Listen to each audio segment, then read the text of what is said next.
wetu wa nyumbani, Waziri Kipchumba Murkomen, ambaye pia anasema asante kwa sababu kama angekupigia kura juzi, anaambia watu asante kwa sababu alipigiwa aonekane ndio wewe ukamuona. Karibu sana waziri.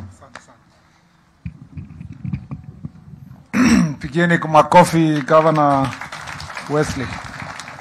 Your Excellency, Governor Wesley sio mtu ya kuacha nafasi akipata na weka yote mara moja.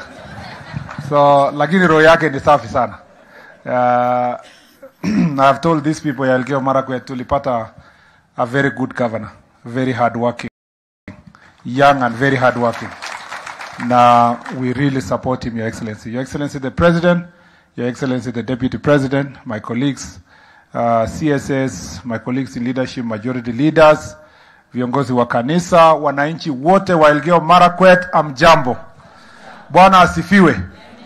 Omune. Okwekju? Kabisa kabisa?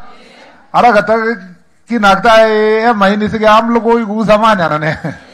Okay, katike gele Bwana asifiwe. Asante sana. Your Excellency, ngoja ukuje hapa uone. Dunia huko iko mpaka barabara kama zamani.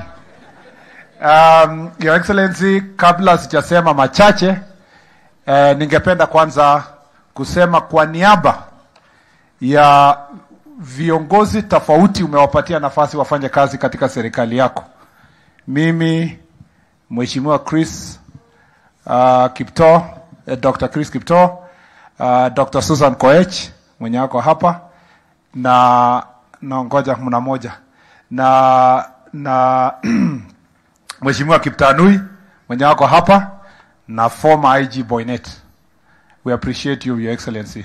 We are a representative of the face of the people. You've given us a chance. Yeah, nataka Susan asimame. She atupendi story mingi lakini kazi anapenda, Your Excellency. Tumpigie makofi Susan Koech, Deputy Governor, Central Bank. Boynet ako kwa ofisi yako, tupigie makofi. Former IG ako hapa, na pia tuko na Mheshimiwa Kiptanui, tumpigie makofi. Yes, Kiptanui, thank you very much.